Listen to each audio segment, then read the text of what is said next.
Yoi, kembali lagi dengan Suara Tirta. Seperti kita tahu pada tanggal hari ini, tanggal 1 Juli 2021, ketika video ini di-tag dan aku masih pakai baju sama karena kita sekali syuting harus banyak ya.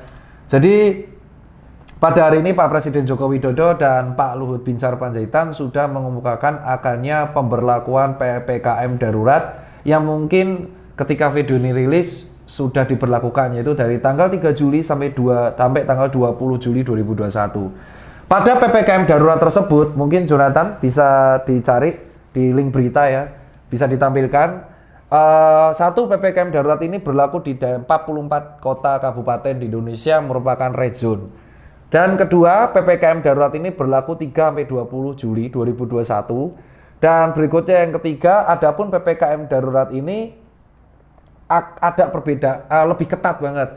Perbedaannya adalah poin yang pertama, dia PPKM darurat mal ditutup 100%. Buset.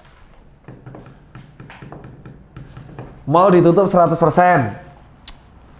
Terus yang kedua, restoran, kafe, coffee shop, bar hanya boleh take away, tidak boleh dine in. Ketiga, untuk transportasi udara, darat, dan laut dari red zone itu harus mempunyai sertifikat vaksin paling enggak dosis pertama dan PCR H-2 atau swab antigen H-1. Adapun sekolah tempat ibadah juga ditutup untuk daerah red zone. Terus untuk sembako masih bisa buka dengan kapasitas 25% sampai 50% sampai jam 8. Untuk konstruksi masih bisa buka, bank juga masih bisa buka, tapi dengan pembatasan. Tapi kalau konstruksi 100%, namanya sektor esensial. Adapun untuk rental, taksi, dan transportasi darat umum maksimal 20% kerumunan. WFH 100%. Jadi kalau kita lihat, PPKM darurat ini mirip sama PSBB 1 tahun yang lalu. Tetapi jika PSBB tahun lalu diadakan di Jakarta utamanya, ini diadakan di kota-kota yang red zone. Terus pertanyaan pertama adalah kenapa PPKM darurat ini diadakan? Jadi sekarang kondisi negara kita itu sedang mengalami gelombang kedua. Dan ini bukan, sekali lagi, bukan narasi menakuti. Bukan narasi menakut-nakuti. Jadi kita tahu bahwa di Indonesia itu fasilitas kesehatannya tidak merata. Tidak semuanya seperti Jakarta yang dia itu semua naik bagus gitu, enggak. Ada kota-kota yang fasilitasnya itu penduduknya banyak tapi fasilitas kesehatannya tidak selengkap Jakarta. Kedua, dari bulan Mei sampai bulan Juli ini angka kenaikan COVID-nya sangat naik drastis, bahkan melebihi yang bulan Desember dan Januari. Ya kan? Diakibatkan ada varian Delta yang sangat menular 1,5 kali lipat. Diakibatkan karena mobilitas warga, diakibatkan karena memang musimnya, memang ini musim-musim peralihan musim yang sangat membuat imun kita di bawah rata-rata dan kepanikan yang melanda. Terus kenapa PPKM ini dibuat? Alasan berikutnya adalah karena IGD di beberapa daerah ada 3 tempat, yaitu Jakarta, 3, Jakarta, Bandung, dan Jogja itu sudah menolak pasien. Adapun per 1 Juli ini kapasitas oksigen di Bandung Raya sudah mulai habis. Ya. Kedua, di Jakarta, Bude sahabatku Das itu meninggal saat isoman karena nggak dapat ruangan di rumah sakit, akhirnya dirawat isoman dan meninggal. Dan itu masih banyak orang-orang meninggal lainnya saat isoman di DKI. Di Jogja, IGD penuh sampai menolak pasien dan relawan pemulasaran kemarin curhat di Twitter pada tanggal 30 Juni 2021, mereka sudah menyerah untuk mulai kehabisan tenaga untuk menguburkan orang. Jadi memang sekarang saksi hidupnya adalah temanku sendiri, Das. Budenya itu sempat harus antri 3 hari untuk dikubur.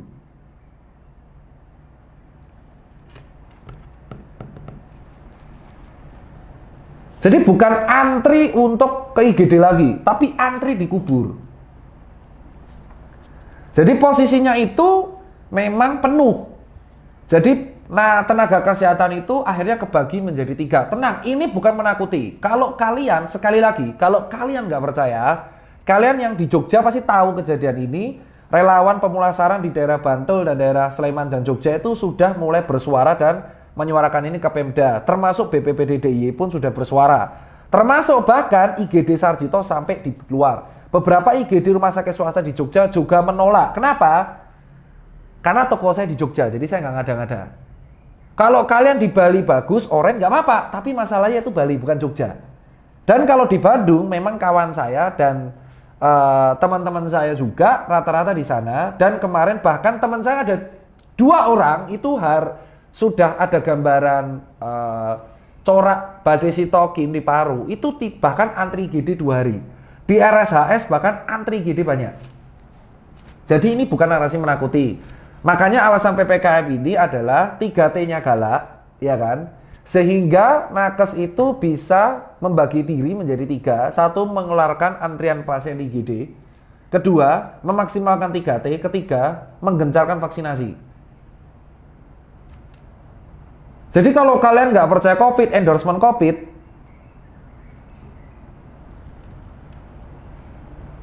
jadi Budi Nindas yang meninggal sampai 4 hari itu endorsement COVID gitu. Menurutku keputusan endorsement COVID itu adalah sebuah narasi yang kalian ucapkan karena kalian mungkin belum tahu kondisi yang ada di kota lain. Di Jogja ini sampai saya bersuara beberapa kali, di Twitter 4 kali, sampai saya ke Dinkes DIY juga, Dinkes Sleman, karena memang kondisinya urgent. Kenapa? Anak saya tinggal di situ, toko saya di situ, dan pegawai saya Susanker 4 kena COVID yang di Jogja, gejala, yang di Jakarta 2, dan saya tahu sendiri. Jadi saya tidak mengada-ngada, nggak mengakuti, maka dibuatlah PPKM darurat. Pertanyaannya adalah, apakah PPKM darurat ini efektif atau tidak? Jadi kita bahas alasannya sudah, alasannya kan jelas. Tapi harapannya apakah PPKM darurat ini efektif atau tidak? Itu yang ditanyakan oleh warga. Kenapa? Karena warga itu bilang, tahun lalu pun kita seperti ini, tetapi kasus akhirnya naik. Yang diharapkan warga, oke, kita berjuang bareng-bareng PPKM darurat, tapi penegakannya gimana? Yang dikhawatirkan warga adalah ketidakadilan saat penegakan. Jadi PPKM darurat hanya sekedar omongan belaka. Itu yang dikhawatirkan. Kedua adalah, apakah setelah PPKM darurat ini 3T naik, terus nanti longgar, nanti naik lagi PPKM darurat lagi? Kan harusnya nggak boleh. Harapannya selama PPKM darurat hampir 3 minggu ini, ya vaksin digencarkan, 3T digencarkan. Pertanyaan berikutnya dari masyarakat adalah, apakah PPKM darurat ini efektif?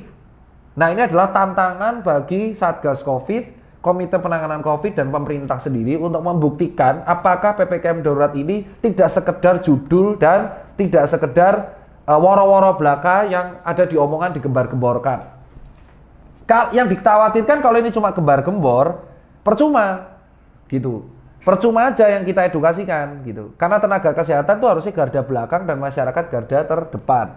Kita nggak pedulilah ada orang nggak percaya COVID gitu loh.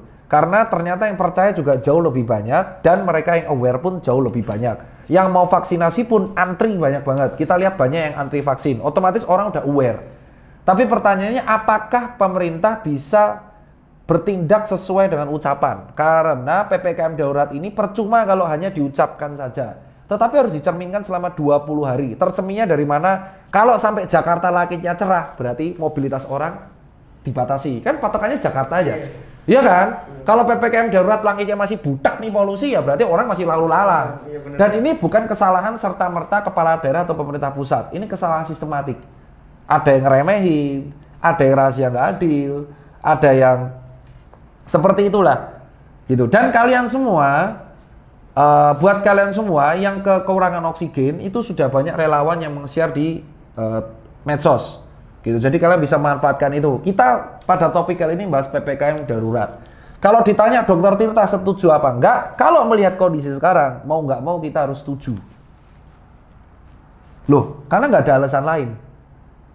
Nggak ada alasan lain. Sekarang, bahkan kemarin manajer saya, Andika, itu operasi usus buntu apendisitis. Untuk operasi usus buntu aja dia harus antri 2 hari. Padahal urgensi. Kalau sampai perforasi, dia jadi laparotomi, dibuka semua. Nah sekarang apendisitis dia harus tunggu 2 hari buat operasi. Untung dia swabnya negatif.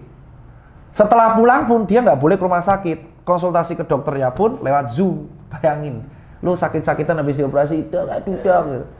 Jadi ini kejadian menumpuknya pasien itu artinya merugikan bukan hanya pasien COVID, tapi merugikan pasien lain yang akhirnya harus kontrol. Pasien kanker, pasien gagal ginjal, pasien cuci darah, pasien gagal jantung, dan teman-temannya selainnya.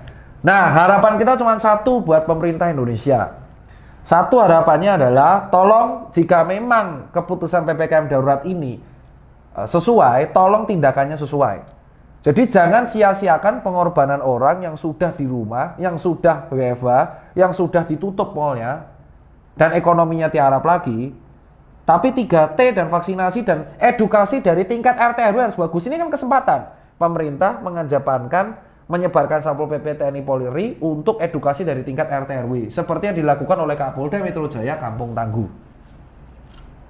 Itu harapannya. Jadi jangan nggak sinkron judulnya PPKM darurat, tapi nanti tiba-tiba wisatawan datang dari luar negeri lagi, nyebarin lagi, ya kan ribet, ya kan?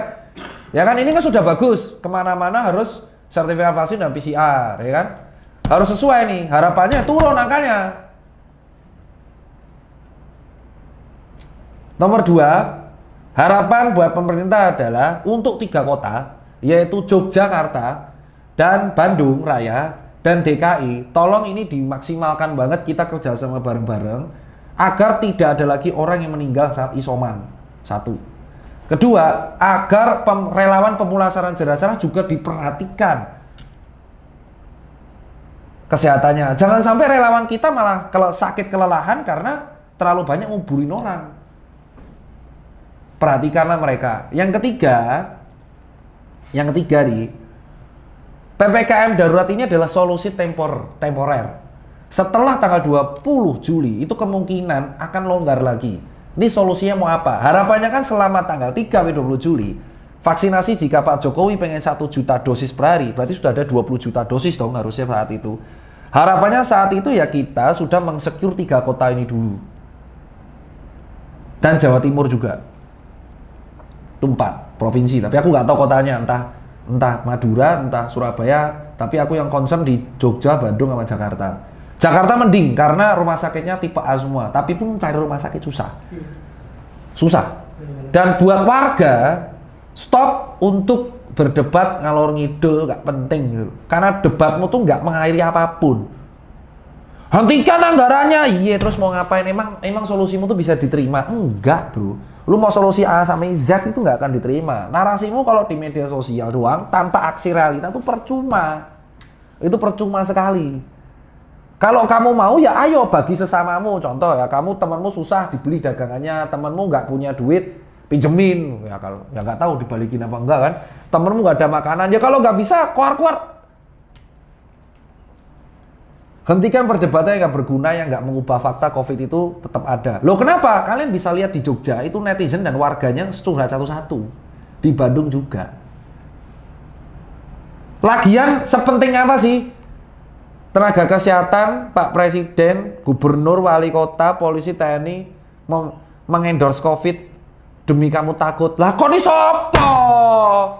Ngapain kita nakut-nakuti kamu? Kok ini sopo? Ya kan? Itu aja kalau dari kita buat warga. Kalau nggak mau panik, skip berita. Yang penting adalah jaga dirimu sepanjang PPKM darurat. Kalau mau cari duit, jaga diri. Jaga diri itu simple. Apa? Jaga diri, kebersihan diri. Ya protokol sebisa mungkin. Kalau nggak bisa ya udah, orang kita sering lupa. Yang penting kebersihan diri, ya kan? Makan makanan yang teratur, olahraga kalau bisa. Jangan olahraganya malah ketika sakit. Saya demam terus olahraga, tambah sakit toh. Ya kan? Kebalik, olahraga tuh pas sehat, pas sakit bed rest. Nah ini pas sehat rebahan, pas sakit olahraga. Dengkulmu kopong loh. Itu kalau dari saya buat PPKM darurat. Harapannya kita semua bisa melalui ini sampai tanggal 20 Juli. Dan buat pemerintah, sekali lagi, jangan cuman keras di narasi doang.